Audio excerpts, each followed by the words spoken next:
السلام عليكم ورحمة الله وبركاته. نحمده ونصلي على رسوله الكريم. أما بعد فأعوذ بالله من الشيطان الرجيم. بسم الله الرحمن الرحيم. قل هو الله أحد الله الصمد لم يلد ولم يولد ولم يكن له كفوا أحد. صدق الله العظيم. رب اشرح لي صدري ويسر لي أمري واحلل عقدة من لساني يفقهوا قولي. প্রিয় ভাইরা, আপনারা জানেন যে এই রমাদানে আমরা একটি কোরআন সিরিজ করছি। প্রতিটি প্রোগ্রামে আমরা কোরআনের কোনো না কোনো সূরা থেকে কিছু আলোচনা শুনছি। তারই ধারাবাহিকতায় আজকে আমি সূরাতুল ইখলাস তেলাওয়াত করেছি, ছোট্ট একটা সূরা। এই সূরার সংক্ষিপ্ত তাফসীর আজকে আমরা শুনবার চেষ্টা করব ইনশাআল্লাহ বিইذنিল্লাহ। সূরাতুল ইখলাস সবার মুখস্থ আছে না? মুসলিম তো অবশ্যই, অনেক অমুসলিমেরও মুখস্থ, অনেক হিন্দুরও সূরা ইখলাস মুখস্থ আছে, জানেন? অনেক হিন্দু ভাইরা একই পাড়ায় একই সাথে সমাজে থাকার কারণে তারা সূরা ফাতিহা, ইখলাস এরকম দু চারটা দোয়া কালাম সূরা এদেরও মুখস্থ থাকে। সূরাতুল ইখলাস এমন একটা সূরা যেটা অনেক অমুসলিম ভাইদেরও মুখস্থ থাকে। খুব ছোট্ট সূরা।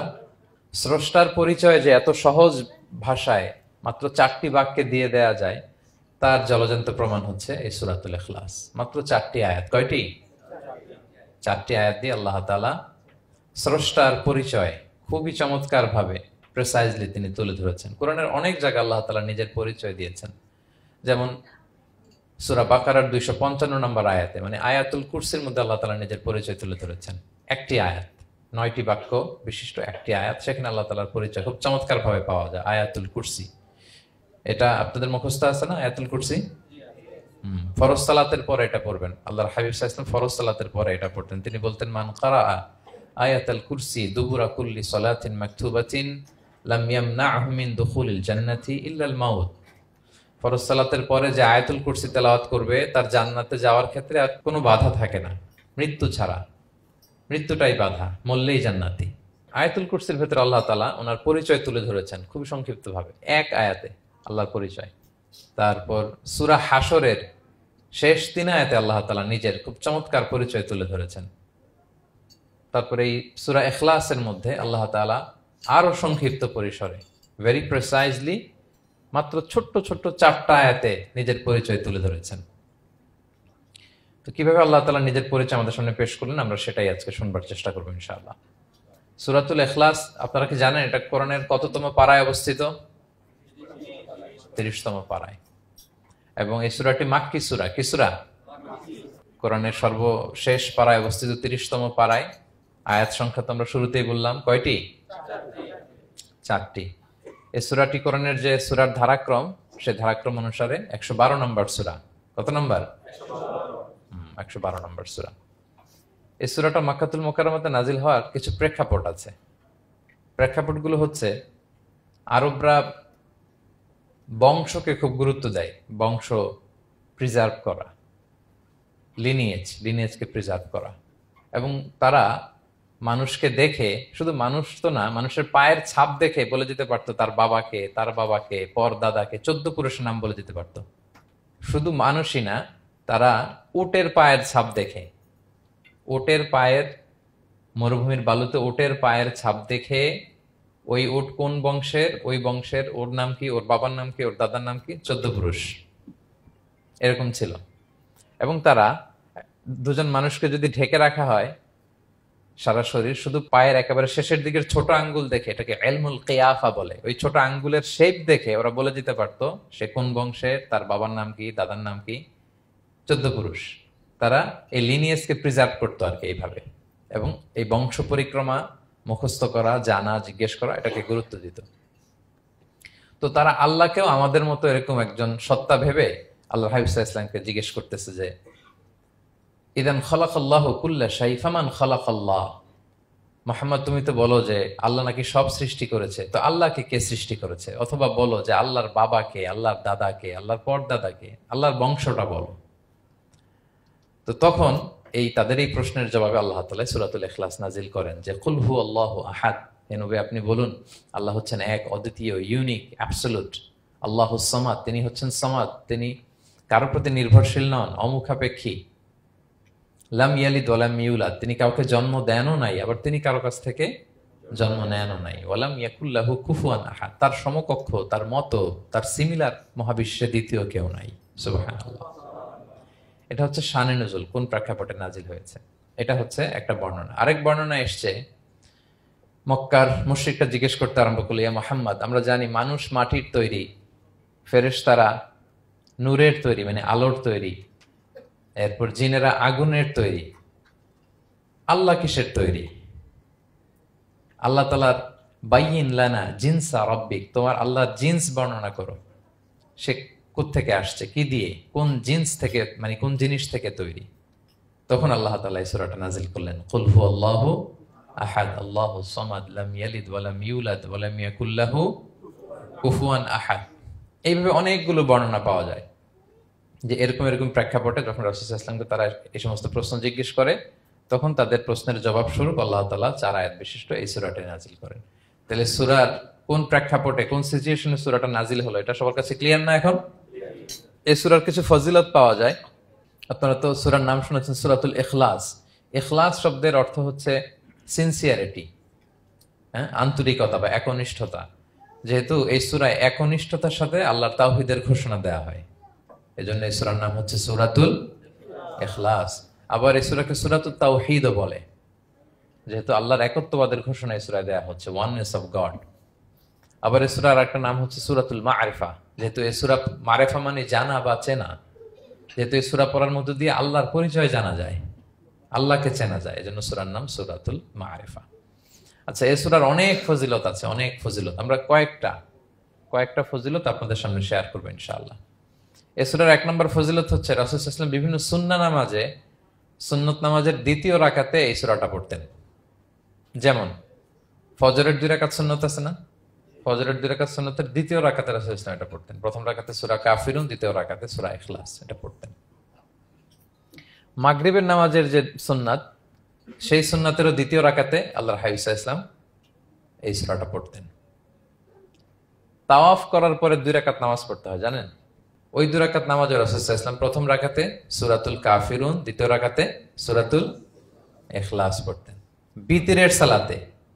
বিতিরের সালাতের শেষ রাকাতে আল্লাহর হাবিব সাল্লাল্লাহু আলাইহি ওয়াসাল্লাম সূরাতুল ইখলাস পড়তেন। এই মর্মে অনেকগুলো হাসান হাদিস আছে। তাহলে কখন কখন সূরাতুল ইখলাস পড়তেন রাসূল সাল্লাল্লাহু আলাইহি ওয়াসাল্লাম, কোন নামাজে? ক্লিয়ার না? ফজরের 2 রাকাত সুন্নত নামাজের শেষের রাকাতে, মাগরিবের 2 রাকাত সুন্নত নামাজের শেষের রাকাতে, তাওয়াফের পরে যে 2 রাকাত পড়তে হয় শেষের রাকাতে, বিতিরের সালাতের শেষ রাকাতে। এই সূরাটাকে আল্লাহর হাবিব সাল্লাল্লাহু আলাইহি ওয়াসাল্লাম সুলুসুল কোরআন বলেছেন, 1/3 অফ দ্য কিতাব। কোরআনের 3 ভাগের 1 ভাগ। সূরাতুল ইখলাস তা'দিলু সুলুসাল কোরআন। সূরা ইখলাস হচ্ছে কোরআনের 3 ভাগের 1 ভাগ। তার মানে আপনি যদি একবার সূরা ইখলাস পড়েন, কয় পারা তেলাওয়াতের সওয়াব? 2 বার পড়লে, 3 বার পড়লে, 3 বার পড়লে 1 খতম কোরআনের সওয়াব। আলহামদুলিল্লাহ।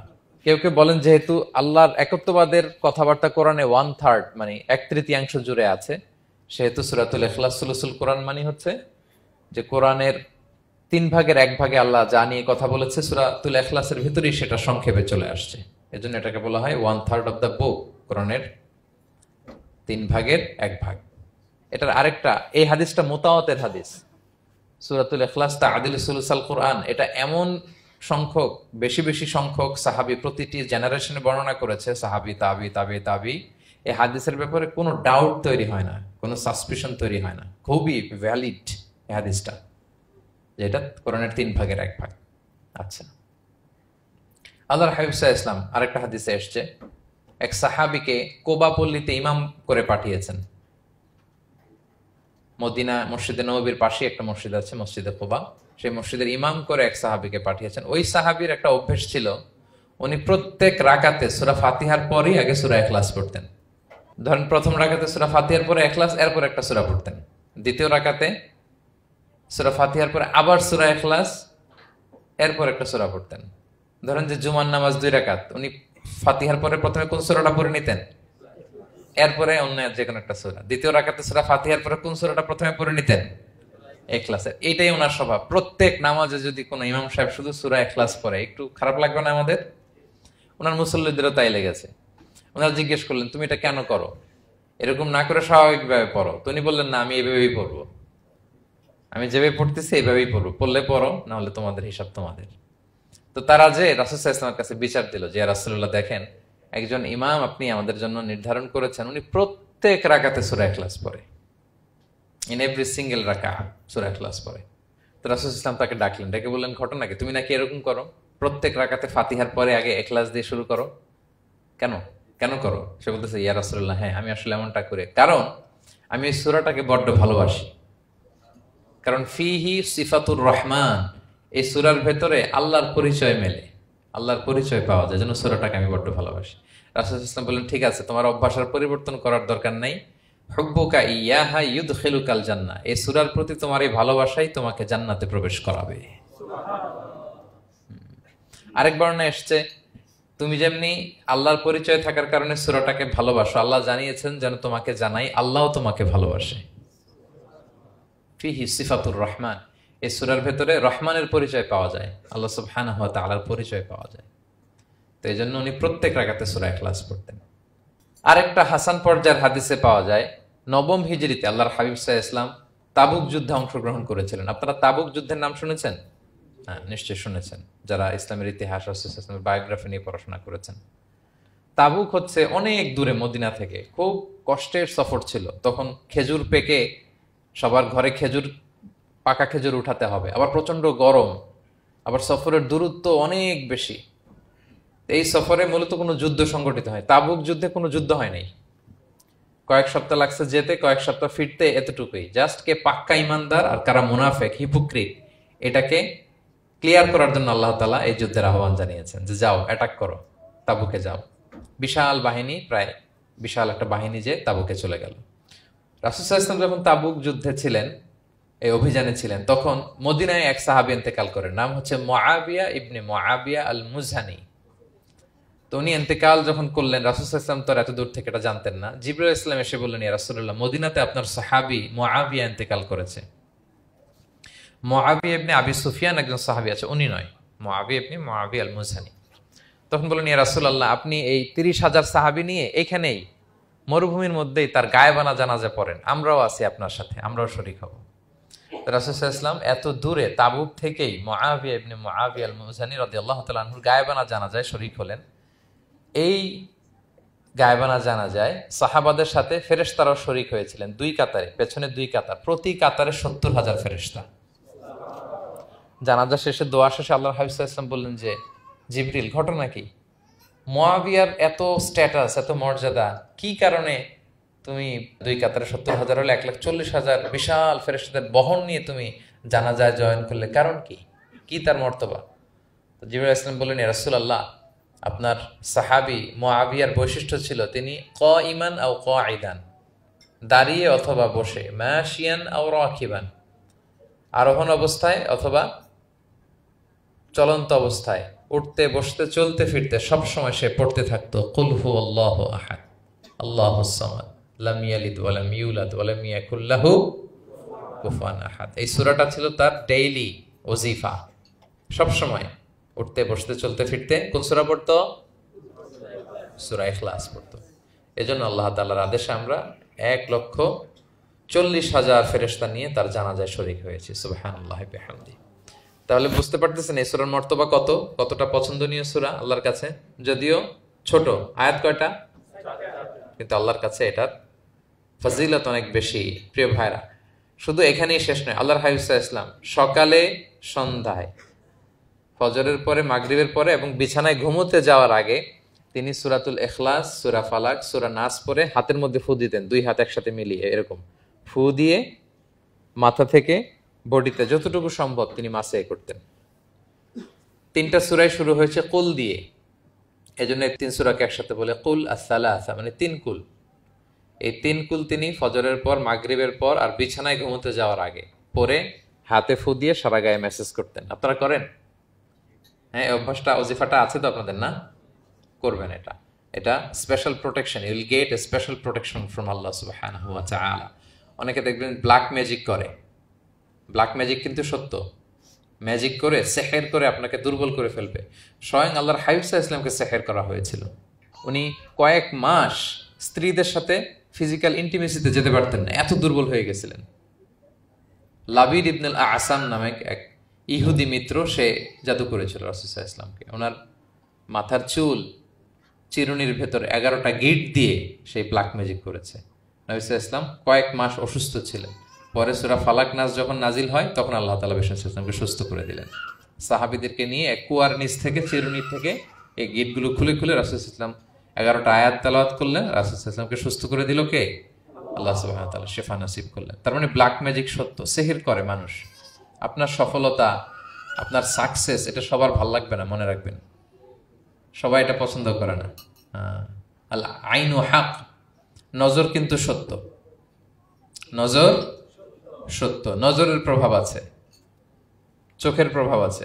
এজন্য কারো ভালো কিছু দেখলে মাশা আল্লাহ বলবেন, আল্লাহর দিকে ফিরিয়ে দিবেন ওটার কল্যাণ। কি বলবেন? একটা সুন্দর ফুটফুটে বাচ্চা দেখলে মাশা আল্লাহ। কারো সফলতা দেখলে, কারো ফার্মে গেলেন, বাগানে যেয়ে দেখলেন ফল মূল ভর্তি, কি বলবেন? মাশা আল্লাহ। বিসমিল্লাহ মাশা আল্লাহ বললে এটাতে আর ক্ষতি হয় না। অনেকে বলে যে বাবা মা মাশাআল্লাহ বলা লাগে না, বাবা মা আর নাকি মামা, এই তিনজন নাকি মাশাআল্লাহ না বললে কিছু, এটা ভুল কথা। বাবা মারা বলতে হয়। বাবাও তার ছেলের কোনো সাকসেস, ভালো কিছু দেখলে কি বলবে? মাশা আল্লাহ, তাবারাকাল্লাহ, অথবা বিসমিল্লাহ মাশা আল্লাহ, এটা আপনারা বলবেন।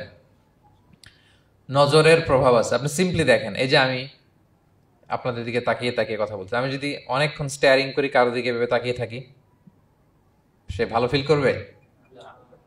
কেন? আমি কি তার মারছি, ধরছি, স্পর্শ করছি?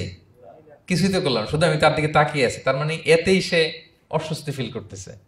ধরেন যে আপনি কোন একটা প্রোগ্রামে বসে আছেন, আপনার পাশে যে বসে, আপনি তার দিকে এরকম 10 মিনিট তাকায় আছেন, কোনো কথা ছাড়া শুধু তাকিয়েই রইলেন। তার কি ভাল লাগবে বলেন? সে কি কমফোর্টেবল ফিল করবে?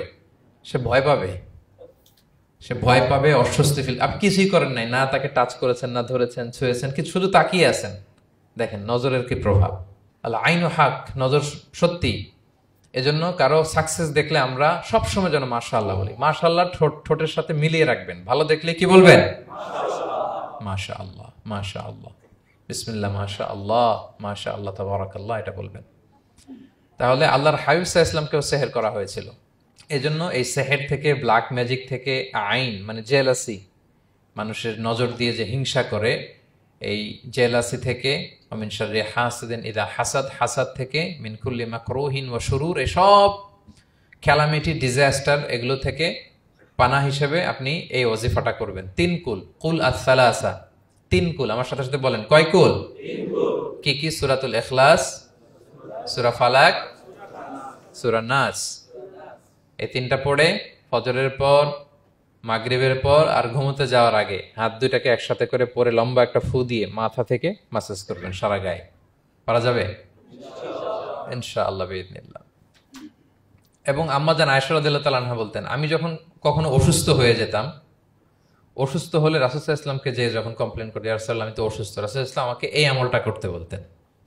মানে আয়েশা, তুমি সূরাতুল ইখলাস, সূরা ফালাক, সূরা নাস পড়ে সারা গায়ে কি করো? ফু দাও। আলী রাদিয়াল্লাহু তাআলা আনহু বর্ণনা করেন, আল্লাহর হাবিব সাল্লাল্লাহু আলাইহি ওয়াসাল্লাম একবার নামাজ পড়তেছেন, নামাজে তিনি সিজদারত অবস্থায়, ইন দ্য মিন টাইম লাদাগাতহুল আকরাব, একটা বিচ্ছু রাসূল সাল্লাল্লাহু আলাইহি ওয়াসাল্লামের আঙ্গুলে কামড় দিল। বিচ্ছুর কামড় খাইছেন? হ্যাঁ, কেমন লাগে? খুব আরাম লাগে? হ্যাঁ, খুব যন্ত্রণা হয়, অনেক যন্ত্রণা হয়। রাসূল সাল্লাল্লাহু আলাইহি ওয়াসাল্লামকে যখন কামড় দিল নামাজরত অবস্থায়, রাসূল সাল্লাল্লাহু আলাইহি ওয়াসাল্লাম খুব যন্ত্রণা পেলেন, ব্যথা পেলেন।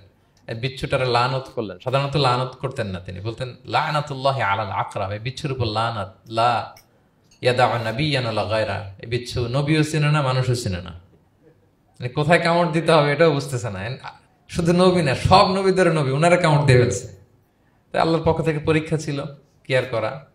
উনি ভর্ৎসনা করলেন, লানত করে বললেন, নবীও চিনস না, মানুষও চিনস না, কামড় দিয়ে খুব কষ্ট পাচ্ছেন তিনি। তো আল্লাহ হাবিব সাল্লাল্লাহু আলাইহি ওয়াসাল্লাম বললেন, যাও গরম পানি আর লবণ নিয়ে আসো, এনে এটার মধ্যে ঢালো। তো ঢালতে আরম্ভ করলো। লবণ কিন্তু খুবই ব্যথানাশক, pain killer, natural pain killer. এটার মধ্যে সোডিয়াম ক্লোরাইড আছে, তো এটা গরম করে লবণ মিশিয়ে দিলে যে কোনো ব্যথাটা সাথে সাথে ভালো হয়ে যায়।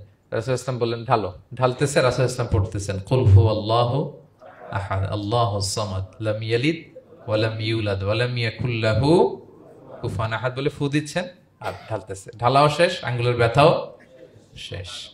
তাহলে রাসূল সাল্লাল্লাহু আলাইহি ইসলামের একটা চিকিৎসা পদ্ধতি আপনারা জানলেন, তিব্বে নাবাবি, যে সাপ বিচ্ছু কিছু দংশন করলে ওখানে কুসুম ওয়ার্ম ওয়াটার, লবণ দিয়ে ওয়ার্ম ওয়াটার করে সেখানে ঢালতে হবে। আর কোন সূরা পড়তে হবে? কুল হুয়াল্লাহু আহাদ আল্লাহুস সামাদ লাম ইয়ালিদ ওয়া লাম ইউলাদ ওয়া লাম ইয়াকুল লাহু কুফুয়ান আহাদ, এটা পড়তে হবে। তাহলে এই সূরার ফজিলত কি জানতে পেরেছেন আপনারা? ক্লিয়ার তো না? আমি রিপিট করি কি কি ফজিলত বললাম।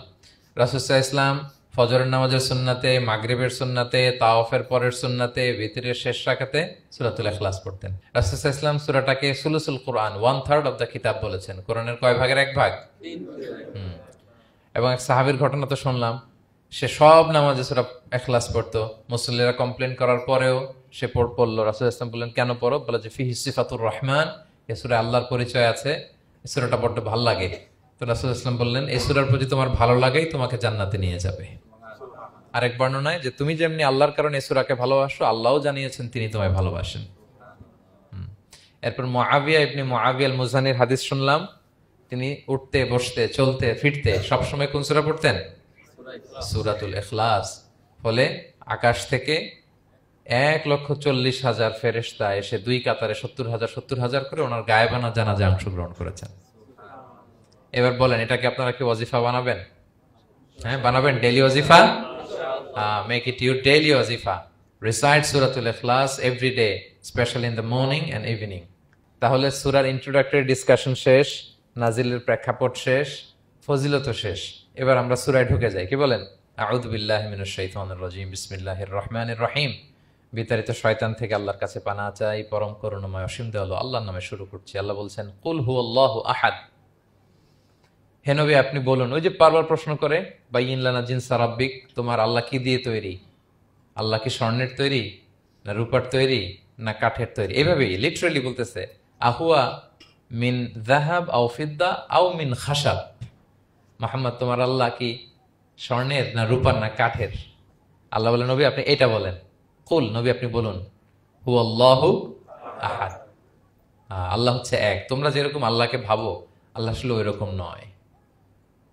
আল্লাহর সত্তাটা আমাদের মতো নয়, সৃষ্টিগত সত্তার মতো নয়।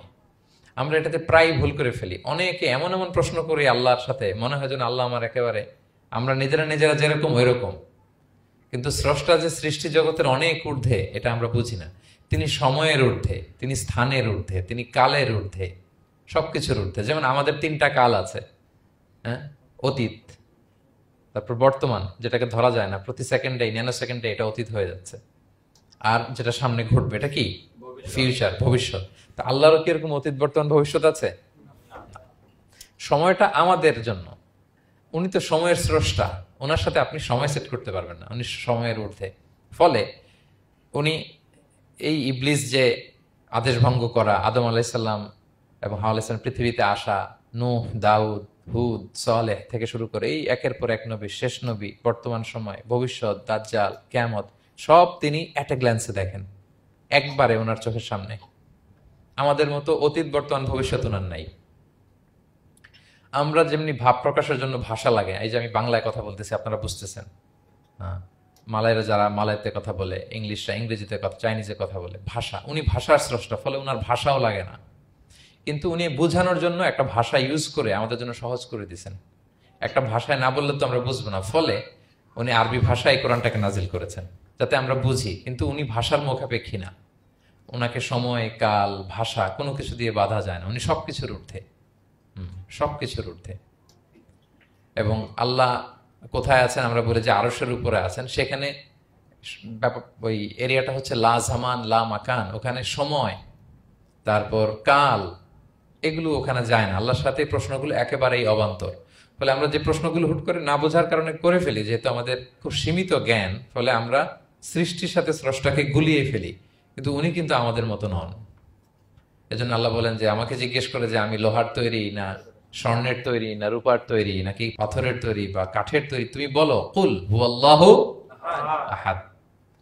হে নবী আপনি বলুন, আমি হচ্ছি এক, একক, অদ্বিতীয়। আরবিতে এক, এক বলতে আরবিতে ওয়াহেদ শব্দ ব্যবহার করে, আহাদ ব্যবহার করা হয় না। ব্যক্তির গুণ হিসেবে কখনো আহাদ ব্যবহার করা হয় না। এটা কেবলমাত্র শুধুমাত্র একমাত্র আল্লাহ তাআলার জন্য ব্যবহার করা হয়, তিনি আহাদ। আহাদ, কারণ ওয়াহেদ শব্দের ওয়াহেদাতুন হয়, মানে পুরুষবাচক হয়, স্ত্রীবাচক হয়, কিন্তু আহাদের আর কিছু হয় না, আহাদ আহাদি। আল্লাহ শব্দটাই এরকম, আল্লাহ শব্দটাই এরকম। যেমন ঈশ্বরের ঈশ্বরী হয়, ভগবানের ভগবতী হয়, গডের গডেস হয়। আল্লাহর এরকম স্ত্রীবাচক কিছু আছে? কিছু নাই। আল্লাহ বলেন ইন্নানি আনাল্লাহু লা ইলাহা ইল্লা আনা ফা'বুদনি ওয়া আকিমিস সালাতা লিযিকরি। নিশ্চয় আমি আল্লাহ। মুসা আলাইহিস সালামকে প্রথম যে প্রত্যাদেশ রেভেলেশন দিয়েছিলেন মুকাদ্দাসে তুয়ার পাশে, তুর পাহাড়ের পাদদেশে, ওখানে প্রথম মুসা আলাইহিস সালাম আল্লাহর সাউন্ড তখন তিনি শুনেছিলেন, এবং আল্লাহর সাউন্ডটাও আমাদের সাউন্ডের মতো নয়। যেমন আমি এদিক থেকে কথা বললে আপনি এই পাশ থেকে শুনবেন, এদিক থেকে কথা বললে, এদিক থেকে আমাকে ডাক দিলে এদিকে, তার মানে আমি দিকের সাথে সম্পৃক্ত। আল্লাহর এটা এরকম না। মুসা আলাইহিস সালাম তিনি যখন আল্লাহর কথা শুনলেন, তিনি বললেন যে একটা সাউন্ড শুনলাম, এটা চারদিক থেকে শোনা যায়, চারদিক থেকে শোনা যায়। এবং তিনি ওনার প্রেগনেন্ট স্ত্রীকে নিয়ে মাদিয়ান ক্রস করে ইজিপ্টের বর্ডারে ঢুকবেন। ইন দ্য মিন টাইম আল্লাহ তাআলা ওই সময়টাকে চুজ করেছেন যে তাকে এখন নবী বানাবো, তাকে রেভেলেশন দিব। তো তিনি দেখলেন যে ইন্নী আনাস্তু নারান, আমি ওই যে লাআল্লি আতিকুম মিনহা বিকাবাসিন আও আজিদু আলান নারি হুদা, স্ত্রীকে দাসীকে বললেন যে একটু বসো, প্রচন্ড ঠান্ডা, ওই যে আগুন দেখা যায়, মনে হয় কেউ আগুন পোহাচ্ছে, আমি একটু আগুন নিয়ে আসি মশাল দিয়ে, তোমাদের আরাম লাগবে, একটু ওয়ার্ম আপ হবে। তো আগুনের কাছে যেয়ে দেখে সামনে যত যায় আগুন তত পেছায়, এবং আগুনটা সাধারণ আগুন না, একটা গাছ থেকে আগুন বেরোচ্ছে, কিন্তু ওই গাছের পাতা জ্বলে না, ডাল জ্বলে না, কিছুই হয় না। আসলে এটা আগুন না, এটা আল্লাহর নূর। আল্লাহর নূর সেখানে ফোকাস দেওয়া হয়েছে। এবং আল্লাহর নূরও আমাদের নূরের মতো না। নূর মানে লাইট, নূর মানে কি? লাইট। সো এই যে আমরা যে লাইট দেখি, এই লাইটের মতো না।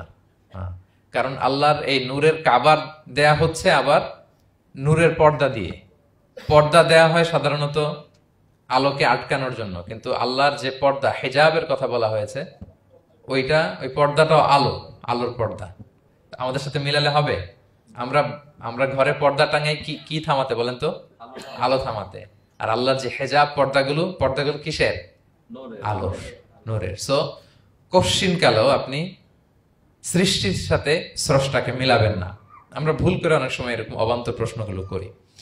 তো আল্লাহ তখন মুসা আলাইহিস সালামকে প্রত্যাদেশ করলেন যে ইন্নানি আনাল্লাহ লা ইলাহা ইল্লা আনা ফা'বুদনি, আমি আল্লাহ। আমি কি? আল্লাহ। এই আল্লাহ নামটা আল্লাহ নিজেই রেখেছেন।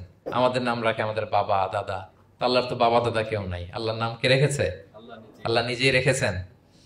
ফা'বুদনি, আমার ইবাদত করো, ওয়া আকিমিস সালাতা লিযিকরি। তাহলে এখানে প্রথম আয়াতেই শিরকের উপর কুঠারাঘাত করা হয়েছে, শিরকি আকীদাকে লন্ডভন্ড করে দেয়া হয়েছে, এবং বোঝানো হয়েছে আল্লাহ হচ্ছেন এক, অদ্বিতীয়, একক।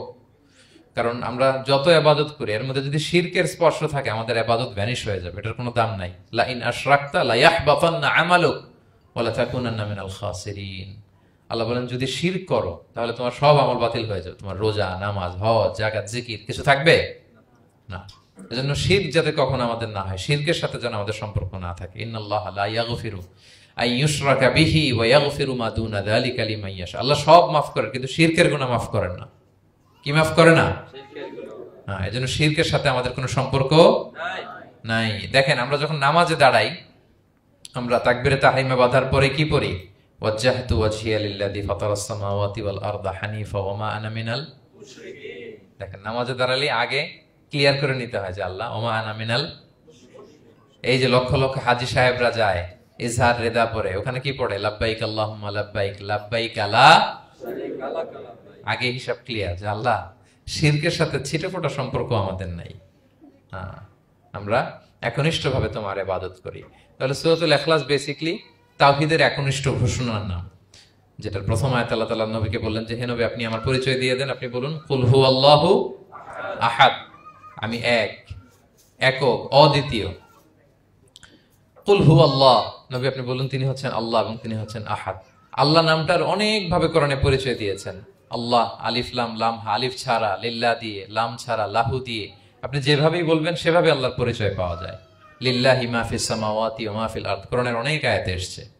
লাম বাদ দিয়ে দিলে লাহুল মুলকু ওয়া লাহুল হামদু ওয়া হুয়া আলা কুল্লি শাইইন কাদির। লাম বাদ দিয়ে দিলে হা দিয়ে আল্লাহর পরিচয় দিয়েছেন, হুয়া দিয়ে পরিচয় দিয়েছেন, হুয়াল্লাহুল্লাযী লা ইলাহা ইল্লা হু। তাহলে যেভাবে আপনি পরিচয় খুঁজতে যাবেন সেখানে আল্লাহর পরিচয় পাওয়া যাবে। আল্লাহ তাআলা বলছেন হুয়াল আউয়ালু ওয়াল আখিরু ওয়াল যাহিরু ওয়াল বাতিন ওয়া হুয়া বিকুল্লি শাইইন আলিম। তিনি প্রথম, তিনি শেষ, তিনি প্রকাশ্য, তিনি গোপন। তিনি প্রথম মানে কি? তিনি সূচনাহীন অতীত থেকে আছেন। দেখেন আমাদের সাথে মিলে না। আমাদের অতীতের একটা সূচনা থাকে, কি বলেন, আমার জন্মের একটা স্টার্টিং পয়েন্ট আছে না, যে এখান থেকে আমার অস্তিত্ব শুরু, এত সালে আমি, এত সালে আপনি। তার মানে আমাদের একটা স্টার্টিং আছে তো নাকি? আল্লাহ স্টার্টিং কবে থেকে বলেন? কবে থেকে, যে এই সময় থেকে উনি আল্লাহ বলেন? Nobody knows, কারণ হুয়াল আউয়াল, এই আউয়াল মানে এমন শুরু, সূচনাহীন শুরু, এমন শুরু যেটার কোনো কি নাই, সূচনা নাই। আবার সীমাহীন ভবিষ্যৎ পর্যন্ত তিনি থাকবেন। কতদিন তার রাজত্ব, ক্ষমতা, সভরেন্টি, পাওয়ার থাকবে? কতদিন বলেন? সীমাহীন, এটার কোনো শেষ নাই। হুয়াল আউয়াল ওয়াল আখির ওয়াল যাহির ওয়াল বাতিন। এবং সবকিছু ধ্বংস হবে তিনি ছাড়া। কুল্লু মান আলাইহা ফান ওয়া ইয়াবকা ওয়াজহু রাব্বিকা যুল জালালি ওয়াল ইকরাম। সব শেষ হবে, উনি অবিনশ্বর, শাশ্বত, চিরঞ্জীব। তাই বলে উনি আমাদের থেকে দূরে নন, খুব কাছে। আমরা ডাকলেই তিনি ডাকে সাড়া দেন। আমাদের সবকিছু তিনি দেখেন, অবজার্ভ করেন, মনিটর করেন। ওয়া নাহনু আকরাবু ইলাইহি মিন হাবলিল ওয়ারিদ। আমাদের এখানে একটা রগ থাকে, এই রগেরও কাছে, তার মানে খুব কাছে, খুব কাছে। আমরা তাকে না দেখলেও তিনি আমাদের দেখেন। লা তুদরিকুহুল আবসারু ওয়া হুয়া ইউদরিকুল আবসারা ওয়া হুয়াল লাতীফুল খবীর। কোনো চোখ তাকে দেখে না, কোনো দৃষ্টি তাকে আয়ত্ত করতে পারে না, কিন্তু সকল দৃষ্টিকে তিনি আয়ত্তে রাখেন। সুবহানাল্লাহ। এভাবে আল্লাহ তাআলা খুব প্রিসাইজলি 4টা আয়াত দিয়ে নিজের পরিচয় দিয়েছেন। কুল হু আল্লাহু আহাদ। হে নবী আপনি বলুন তিনি আল্লাহ, তিনি অদ্বিতীয়।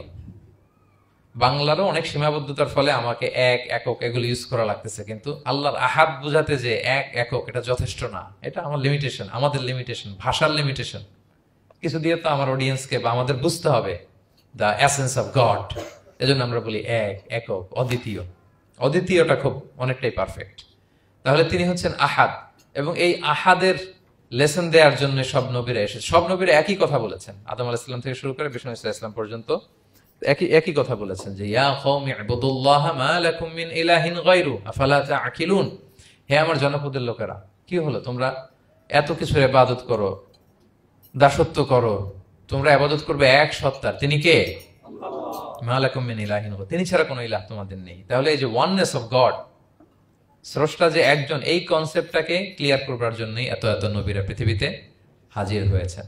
তাহলে আল্লাহর চমৎকার একটা নাম জানলাম আমরা, আহাদ। কি নাম? মজার ব্যাপার হচ্ছে এই নাম কোরআনে আর কোথাও নাই। আহাদুন শব্দ যেটা আছে এটা অন্য অর্থে, এক, এক অর্থে আর কি। কিন্তু আল্লাহর আহাদ কোরআনের শুধু এই সূরাতেই এসেছে। আল্লাহর আহাদ নামটা শুধু এই সূরাতেই এসেছে। আহাদ, আহাদ। আপনারা বেলাল রাদিয়াল্লাহু তাআলা আনহুর ঘটনা জানেন, যে উমাইয়াত ইবনে খালাফ খুব পাষণ্ড মাওলা ছিল ওনার, মনিব। এমন কোন অত্যাচার নাই যে ঈমান আনার কারণে বেলাল রাদিয়াল্লাহু তাআলা আনহুর উপর করা হয় নাই। পিটানো, চাবুক মারা, টানা হেচড়া করা, উত্তপ্ত মরুভূমিতে।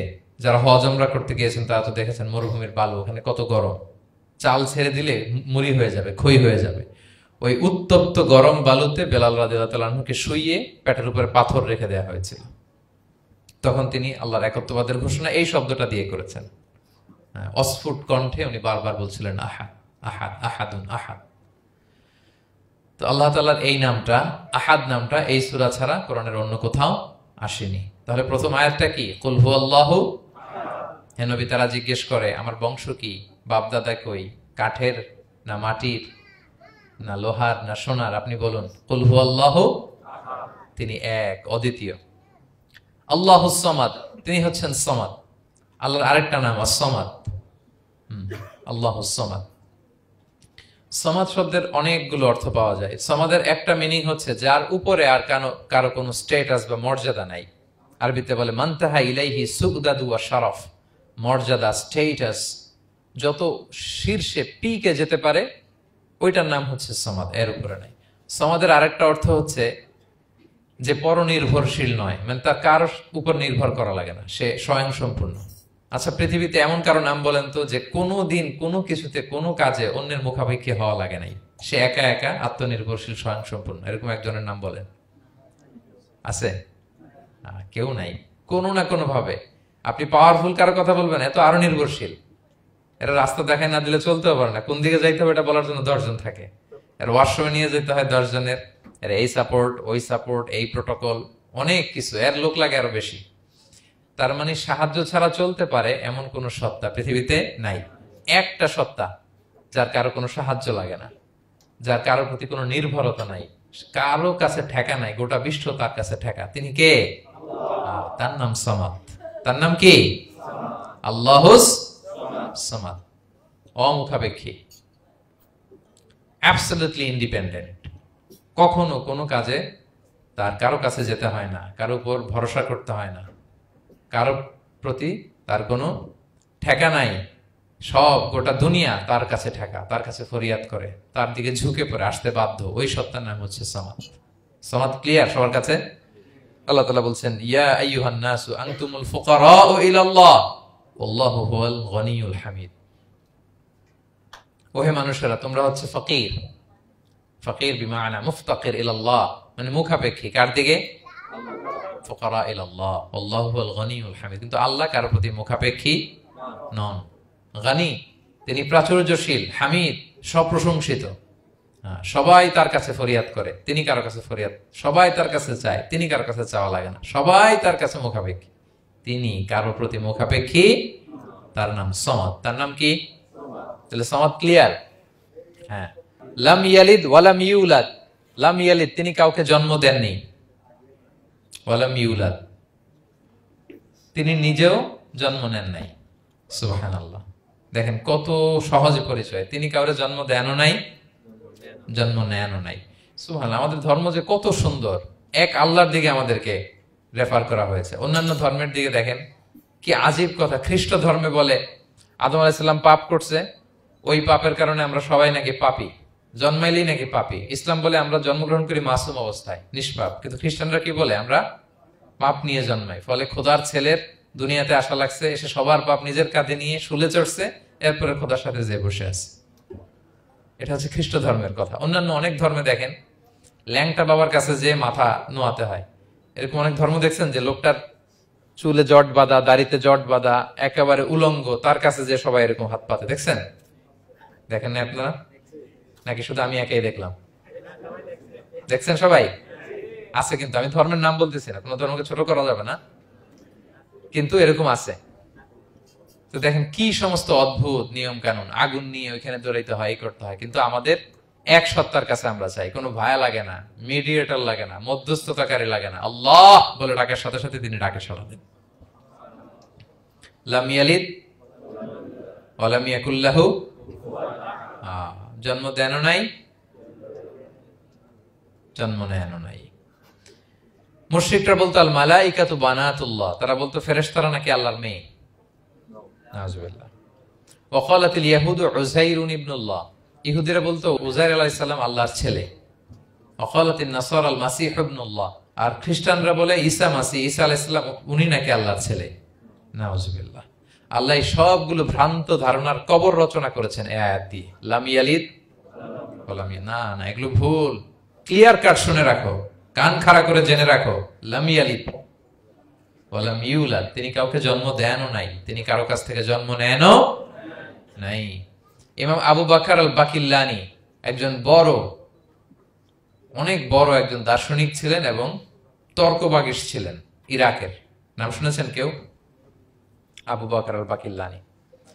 তো উনি কারো সাথে তর্ক লাগলে উনি খ্রিস্ট ধর্মের কত লোককে যে শাহাদা পড়াইছেন ওনার এই যৌক্তিক আলোচনা দিয়ে, তর্ক দিয়ে। সুবহানাল্লাহ।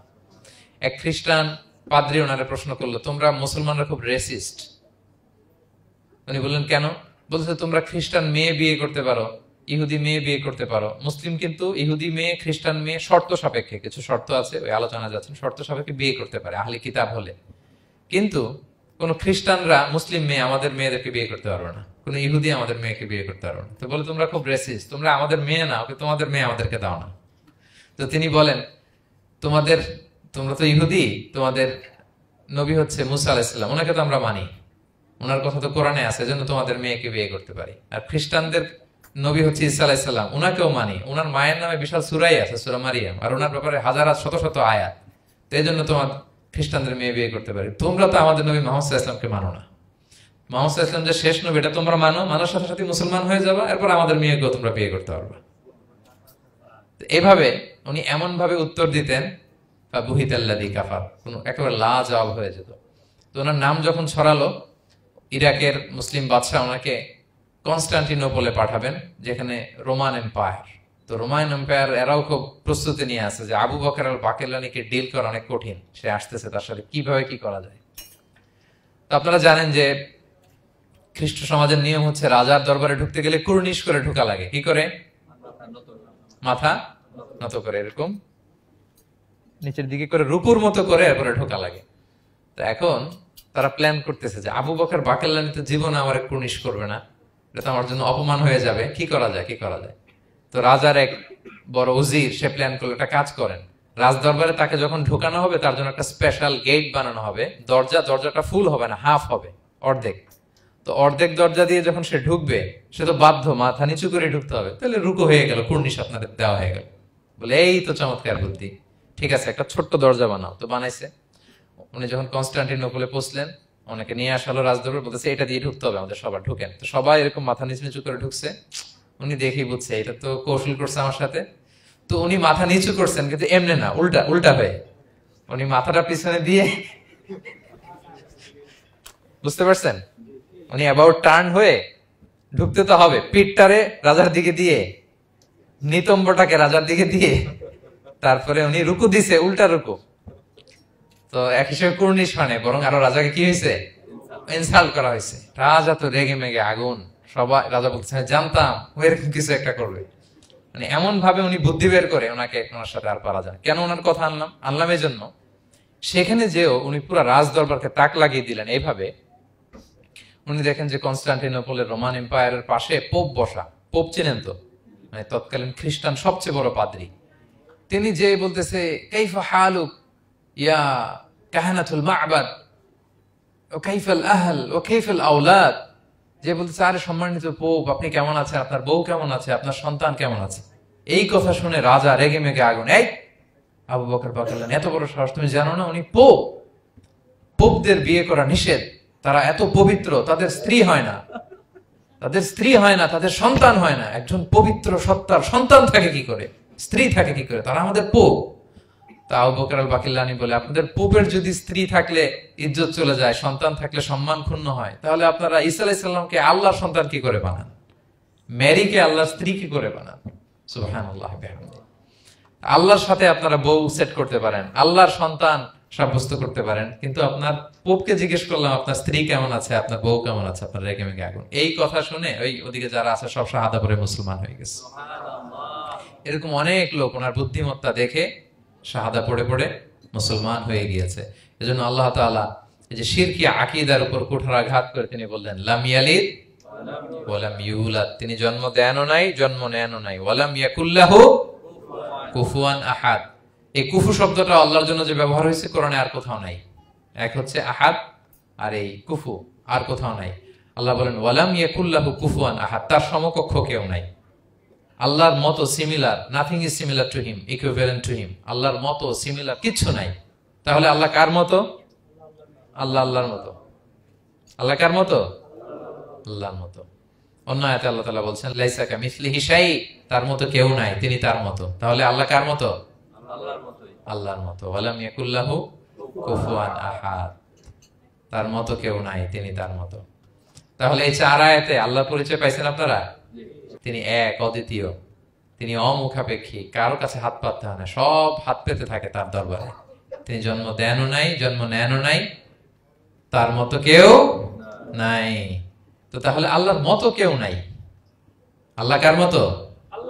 আল্লাহর মতো। তাহলে সূরাতুল ইখলাস ক্লিয়ার হয়েছে সবার? আল্লাহ নিজের পরিচয় দিলেন, তিনি এক, অদ্বিতীয়, তার কাছে চাইতে হয়। আমরা ফরিয়াদ করব কার কাছে?